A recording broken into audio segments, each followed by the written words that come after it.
Anglo Mysore war को समझने के लिए आपको एक चीज जरूर याद रखनी पड़ेगी। क्या? हमने देखा था 1764 में बैटल ऑफ बक्सर में बंगाल के ऊपर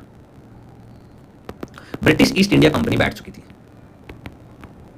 ठीक है, हमने ये भी देखा कि ब्रिटिश ईस्ट इंडिया कंपनी, हमने कार्नेटिक वॉर के सेशन में ये भी देखा था कि ब्रिटिश ईस्ट इंडिया कंपनी ने कार्नेटिक में भी अथॉरिटी जमा रखी है।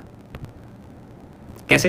कार्नेटिक का जो नवाब था वो था वल्लजा, उसे ब्रिटिशर्स ने ही बनवाया था, तो इसीलिए ब्रिटिश ईस्ट इंडिया कंपनी की अथॉरिटी वहां पे भी है। तो बंगाल में भी है और कहां पे है? कार्नेटिक वाले रीजन में भी है। अब देखो, सपोज करो ये इंडिया का मैप है, यहां पे है बंगाल, यहां पे है मद्रास या कार्नेटिक वाला रीजन मान लो, कार्नेटिक लिख लो यहां पे। ठीक है, और यहां पे जो ये बीच में जो एरिया है ना, इस एरिया का नाम है नॉर्दर्न सरकार। यहां से गेम शुरू होता है, देखना ध्यान से समझना। तो रॉबर्ट क्लाइव क्या बोलते हैं? रॉबर्ट क्लाइव ये बोलता है भाई बंगाल भी हमारे पास, कार्नेटिक भी हमारे पास है, हम है ना बंगाल को कार्नेटिक से जोड़ना चाहते हैं, हमें नॉर्दर्न सरकार के राइट्स चाहिए।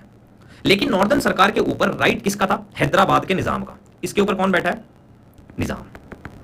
उस समय जो निजाम था वो निजाम कौन था? सलाबत जंग निजाम था। ठीक है, तो रॉबर्ट क्लाइव इस निजाम के पास जाता है और बोलता है भाई हमें है ना इस नॉर्दर्न सरकार के राइट्स दे दे। निजाम मना कर देता है, बोलता है मैं तो नहीं दूंगा।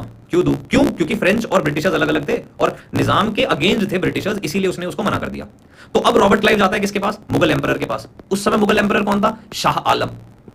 अब याद करो, शाह आलम 2 को बैटल ऑफ बक्सर में हराया गया था, तो शाह आलम 2 को बात माननी पड़ेगी। किसकी? रॉबर्ट क्लाइव की। और इसकी बात मानने के बाद शाह आलम 2 एक डिक्री जारी करता है। क्या जारी करता है? डिक्री जारी करता है। उस डिक्री में यह लिखता है कि नॉर्दर्न सरकार के राइट्स मैं रॉबर्ट क्लाइव को दे रहा हूं।